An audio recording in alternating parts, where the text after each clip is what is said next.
gamada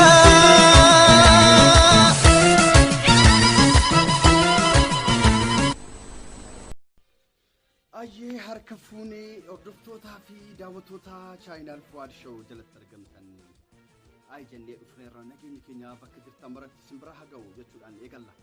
Egaa har'a guyyaa addaati. Nama hundaaf fakkaataadha. Guyyaan kun guyyaa ayyaanaati. Guyyaa ayyaana itti kabajataa jiranudha warri amantaa Ortodoksii jechuudha. Baga ittiin isin gahee baga geessan jechuu barbaanna nus gama keenyaani. Egaa haa ta'u wal eebbisuun aadaa keenya natti fakkaata. Kanaan wal qabatee egaa mee keessummaa tokko isiniif qabadhee dhufeetiin jira har'ammoo jechuudha. Keessummaan keenya na bukkeetti argamu kun egaa Seefuu Abbaa Maccaa jedhama. Gamanumaan gaaffii tokko illee waa'ee ayyaana kanaan wal qabate ayyaanni kun maal qabaa, maal of keessaa qabaa, erga maalii of keessaa qabaa, maaltu akkam godhamu waan tokko siika. Egaa amantaan isaa amantaa musliimaati garuu immoo amantaa Ortodoksiis immoo waliin jiraata. Ilmaan obbolaa namni hiriyaa ta'ee waliin jiraata baay'eetu jira jechuudha. Akkasiin kan nuti waliin guddanne jechuudha. Amantaa walii kabajnee yoo amantaa namaa kabajjeeyyuu namni amantaa kee kabaja jechuudha. Kanaafuu kabajaaf ulfinaa waliin guddanne waan taateef innis waliin guddate. Mee obbo Seefuu mee jara ABCT gara gaaffiittan si dabarsanillee. Akkuma beekamu guyyaanarraa guyyaa gammachuuti, guyyaa ayyaanaati, guyyaa jaalalleen maatiin duraan gargar ture itti dhufee wal argu. Egaa kanumaan wal qabatee amantoota hordoftoota amantaa kiristaanaatiin baga nagaadhaan ayyaana cuuphaa bara 2013tiin isin ga'e jechuun barbaada. Egaan akkuma beekamu ayyaanni kun durii kaasee abbootii keenyarraa kaasee kabajamaa dhufe amantii buleessa biyya keenya keessa jirudha jechuudha. Amantiin kun amantii beekamaa fi sadarkaa addunyaatti illee sadarkaa UNESCO irratti galmaa'ee jirudha. Amantummaa biraas immoo darbee galii biyya keenyaaf ni argamsiisa. Lammiin biyya alaas lammiin biyya keessaas baay'inaan kan itti irratti argamudha jechuudha. Kanaaf hordoftoota amantaa kanaan irra deebisee baga gammaddan baga waliin gammannee jechuun barbaada.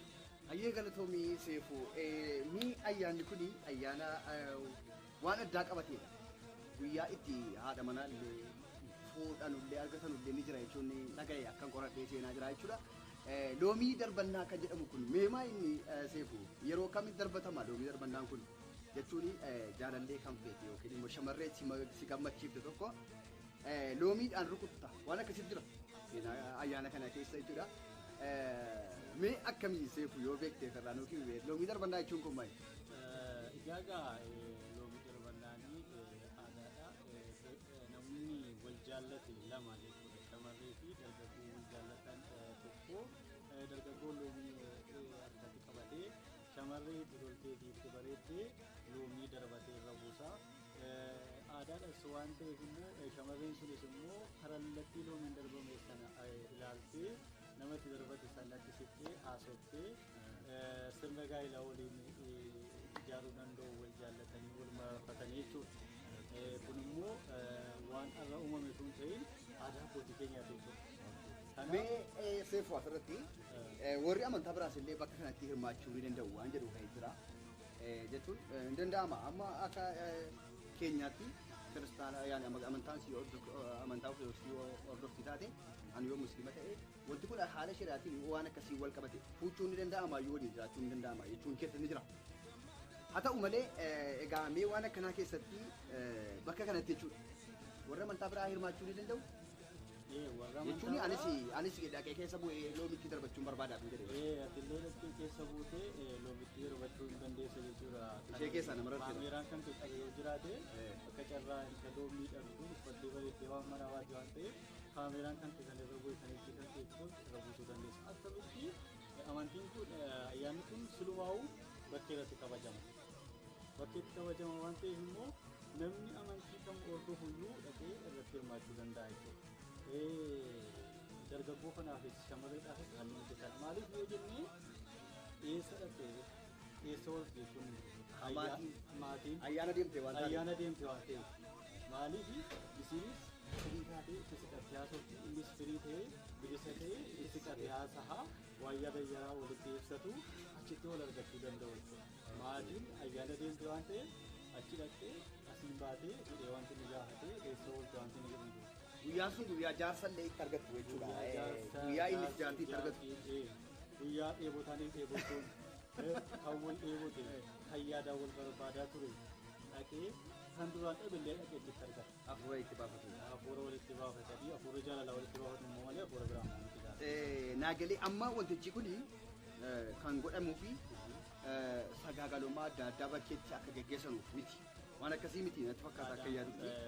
Aadaa ta'uuti fakkeenyaaf mucayyoo sanaa kan jaallate tokko loomiidhaan dhaha sana booddee as garagaltee hogguu argitee walitti dhufu jechuudha. Ishiin isin dhufti jechuudha. Walitti dhufu waliin mari'atanii haalatti wal fuudhanii karaa seeraatiin karaa mataa jiraatiinis jaarsa ergatee duudhaa amantii ergachuun duudhaa biyya ergachuun jaarsa ergatee intaluu kana fuudha jechuudha. Malee wanti biraa hin jiru jechuudha. Hin jiru. Yee ergaa gaariidha ka meesee futakkaa ati waan akkanaa dhaqeen achitti loomii fuudheen darbadha itti yaadde utun dhaqee darbadhe illee natti tola. Amma waan akkin akka carraa loomittiin akka darbadhe immoo garuu utun darbadhe immoo natti tola. Carraa kana immoo hin arganne gara fuulduraatti meebii darbachuun kan koyina jechuudha. Egaa warri hin fuudhin fakkeenyaaf yoo hin fuune yoo dubbiin jabaate maal godha ka aadaadha waan ta'eef achumatti dhaqeen tokko waan bareedduu magaalaa keessaa xaa godheen fuudhee guutee galuun barbaada jenna malee gara fuulduraatti immoo itti yaadnu gaarii natti fakkaata. Kan fudhattee qoma sirra buustee badaan marukuttu. Hailii miti xiqqoo rukutu. Xiqqoo nama rukuttu.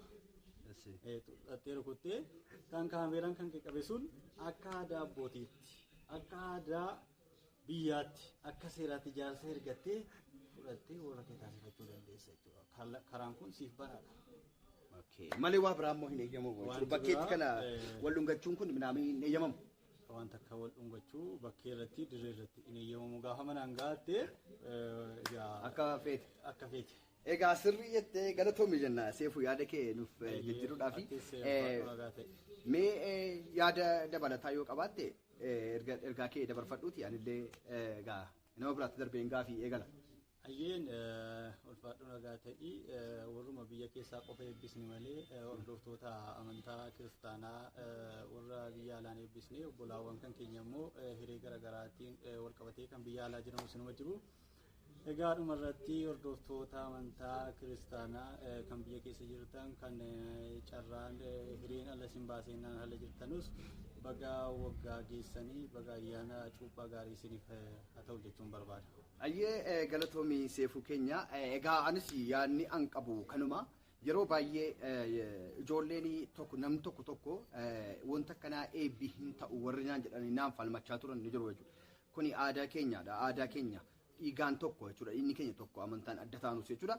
Kanaaf guyyaa gaddaas wajjin dhaabbataa guyyaa gammachuus illee wajjin dhaabbataati nuti amala gaarii agarsiisaa jedha malee shari'aan keenya amala hin taane agarsiisaa ofirraa fageessaa hin jedhu warra amantaa biraa jechuudha.